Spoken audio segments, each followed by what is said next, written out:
Hello, welcome to my channel. I'm today a retired librarian turned homeschool mom. And in this video, we're going to continue our overview of the Animorphs series. So this is book, I believe, books 14 through 18. I believe. Yeah, I think I'm starting off. Yeah, this is 14 through 18. So I'm going to be summarizing these things. So again, if you watched my other videos, the background of these is they're extremely formulaic. Not a bad thing. Again, they are geared toward late elementary, early middle school is the target demographic for these. They're science fiction. There's nothing graphic, but again, they follow the same formula. You find out the basic story. They have an adventure. They nearly die. And things move on. So, and that's essentially the basic of each story. So they're very, very simple. And they follow a very specific formula. And each book has basically follows one main character is their voice. You either have Jake, who's technically their human leader. You have Cassie, who's his kind of girlfriend. You have Rachel, who's Cassie's friend and Jake's cousin. You have Marco, who is Jake's best friend. You have Axe, who's the Androlite, and Tobis, who's their friend who joined them when they got changed. And the Androlite is the little brother of the Axe is the little brother of the Androlite that basically gave these kids this morphing thing and told them, oh, by the way, can you please try to save the Earth despite the fact that you're teenagers? Yeah, they're teenagers. I think they're all about 16. I could be wrong. Okay, so let's get into these. And yes, I'm looking on the wiki page just because I can't remember 5 books in my head at once. So it's not that easy. So these are going to be kind of quick overviews of what these books are. So this is book 14 is The Unknown. Its main voice is Cassie, and this has to do with horses. So Cassie notices there are Yeerks who are our bad guys who are turning into horses in the forest. They are trying to figure out what the heck is going on. Eventually, they figure out that the Yeerks are trying to control horses. To get close to this secret human base, which has what the humans think is alien spacecraft. In fact, it's an Androlite toilet. So, space toilet. But the thing is, the major antagonist, which is Vassar 3, doesn't want humans to have any idea that there is life on other planets. So they're trying to destroy this Androlite space toilet. So humans don't understand it. And then they find out that the soldiers at this base are going to be doing some sort of event at the gardens, which is the kind of zoo. And so the Yeerks are going to try to infest them there. The kids put a stop to it. They, however, choose not to tell these humans that they have a toilet and not a spacecraft. So it kind of gives them purpose in their life. And so that's the basis of book 14. Let's move on to book 15. So this is book 15. Book 15 is The Escape. This is Marco. So they, and the basis of this story is they find out through Eric King, who's an android. They were mentioned in previous books, and they're spies and they're helping. They can't help attack because it's not in their programming. And they don't want to change their programming. Sorry, again, it's almost 8 o'clock. So he's a Chi is what they call them. And he informs them that Vassar 1, which is infesting Marco's mother, are doing some sort of secret base under the ocean. So they end up transforming into sharks and finding out that the Animorphs are controlling these Lurians, which is another alien species that reads minds. So they're basically what the point of their scientific experiments on this base is. They're trying to genetically change sharks so they can hold Yeerks in their heads and attack people. It's very, very strange. And again, this is Marco's. So they have a whole bunch of adventures. They transform into dolphins various times, as well as Marco reveals he's terrified of sharks. They eventually infiltrate the facility. They're trying to create, again, these super intelligent sharks here. There are various different morphs going on here, and they have to destroy the facility, which they do. So, moving on to our next book. So this is The Warning. So this is book 16. This is Jake here. His main morph at the cover of this, I'm staring at it, is a rhinoceros. Okay, so basics of this one. They're messing around with computers here.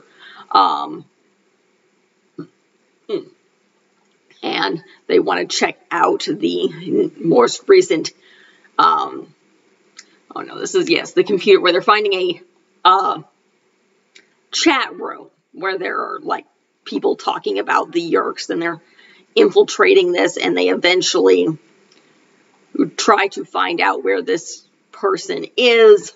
And it turns out to be a very wealthy person, the second richest man in the country, Joe Bob Feinstein, who turns out to be a Yeerk. But the Yeerk inside his head is Vassar III's twin brother. It's his twin. Only Vassar III, of course, is power hungry, doesn't give up power, doesn't share it. So he sentences his brother to be a lowly telephone operator on Earth. The twin brother uses both his mind, his knowledge, and the knowledge of his human host to become a millionaire, and is tracking and the other humans. And they ask, like, oh, how can you avoid not going to the Yeerk pool? And it's like, I'm a cannibal. I'm basically getting human controllers, ripping their head open and eating the Yeerk inside. So, yeah, there's that. That's kind of an interesting that's going on inside here. And then, of course, his brother is pissed off and is plotting to kill him. And let's see. And then they rescue a little boy who's been almost being coaxed in by the Yeerks, something Cassie does. And then Vassar III, or supposedly, blows up his brother. And that's the end of that book. Next. Okay. Moving on to The Underground, which is book 17. So this is Rachel. They're turning into bats in this one. So, in this one, they find out they're messing around trying to watch this opening of New Planet Hollywood. This is going to be a 90s thing. I think these things still exist. They're big, fancy restaurants that have a whole bunch of memorabilia, and people go to them. My mother collects their shot glasses. At least she used to. But again, they were very, very big in the 90s. 90s tech. So they're watching what's going on because Rachel wants to look at the fashion. So they're in bird form. And then they deal with this. They spot this guy who's trying to commit suicide. Turns out he has a Yeerk in his head. And this is when, again, this is when they find out that the Yeerks have discovered a way to avoid going to the Yeerk pool by eating, I think it's cinnamon oatmeal, which unfortunately is a drug. That becomes very, very addictive. And so they have to go to the Yeerk pool. They're planning to poison the Yeerk pool with oatmeal. oatmeal. Instant oatmeal. It has to be instant oatmeal. This is very, very weird. So they change to bats and moles and various other things. To get this, to infiltrate the Yeerk pool in order to dump a bunch of oatmeal in there. And then they have this guy, George Elderman, who has a Yeerk in his head. Nobody believes him. His family thinks he's insane, as you would. And eventually they get into the Yeerk pool and disaster happens. And they all escape by collapsing it. So they've destroyed yet another Yeerk pool. This is like 3 now. And then I believe they free, Cassie frees him and tells him not to try to commit suicide again. That's our Elderman. And that's the gist of this book. And now moving on to 18. So this is the decision. This is Axe. So, and yes, they switch randomly. It's not like there's not any foreseeable order of who's in charge, who's the voice.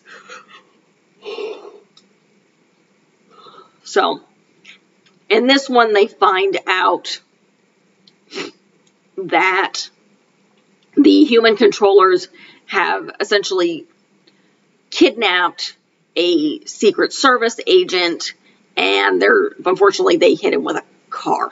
And he's unconscious and in a coma. And they want to invest him, but they need him conscious. And so the kids try to go as flies to get his blood so they can transform into him. So not flies, mosquitoes. Unfortunately, their bodies are, and this is explained in another book, it's very weird. When they shrink down really low, their body mass ends up in zero space, which is where ships go to basically quickly. It's like the best way I can describe it in understandable terms of other science fiction. It's like hyperspace. So basically their mass is in hyperspace. And they're hit by an Androlite ship. So they all end up on the Androlite ship.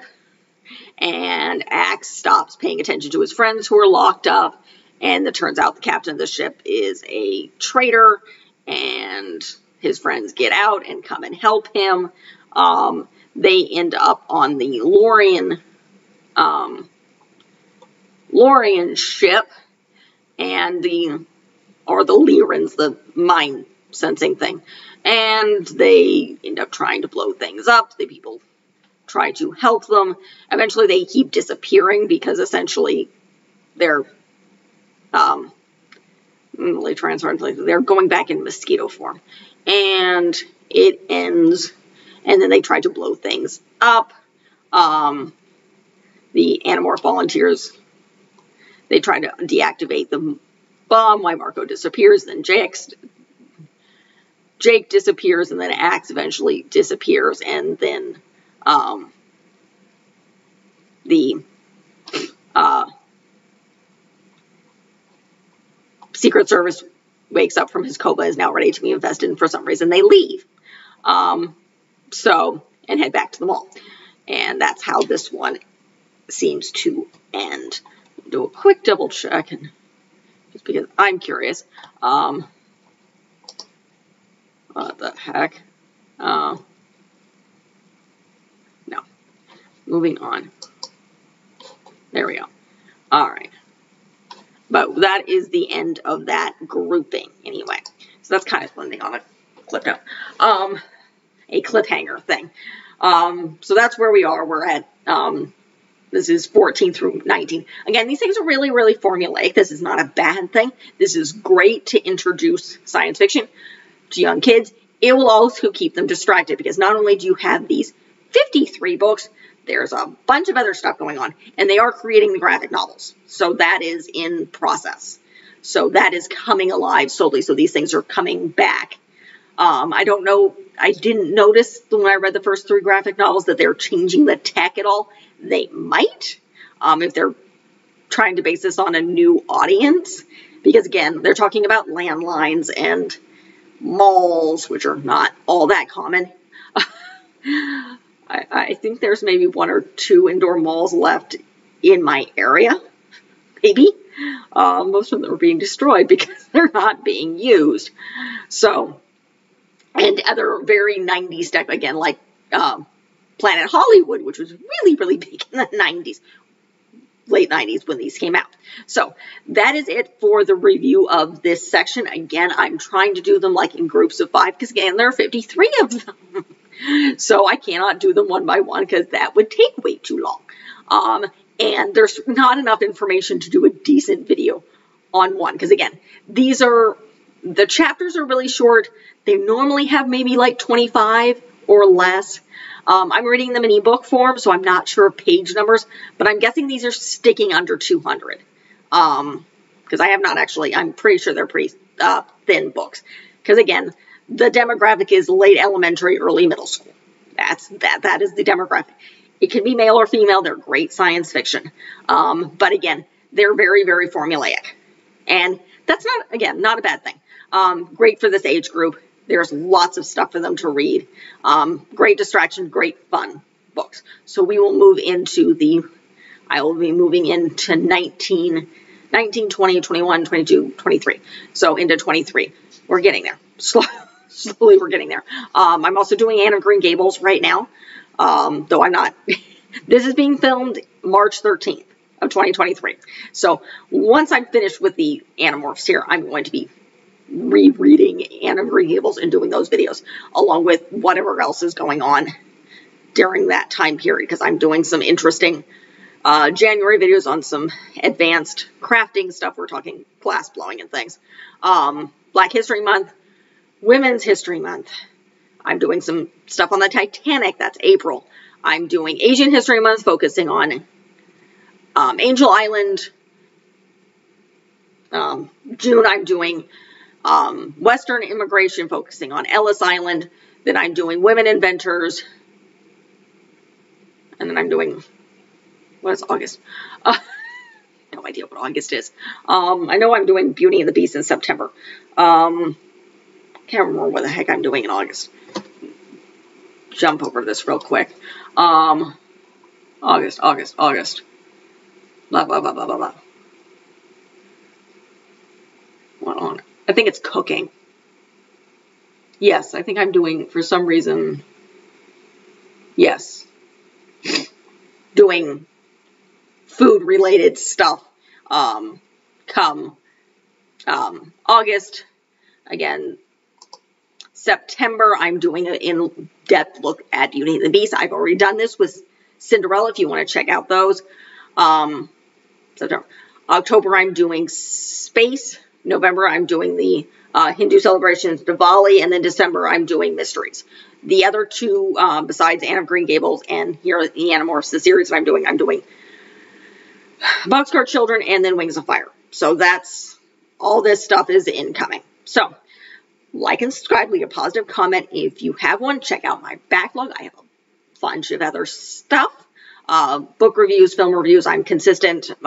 Again, the book reviews are coming out Monday. My film media stuff is coming out, again, it's 8 o'clock, Fridays. And then I'll periodically throw in like travel stuff or other extra stuff on Wednesdays. So that's more periodic. These things are all planned. The books and media reviews are planned. The stuff on Wednesdays is normally current. So, again, like and subscribe and leave a positive comment if you have one. Thank you.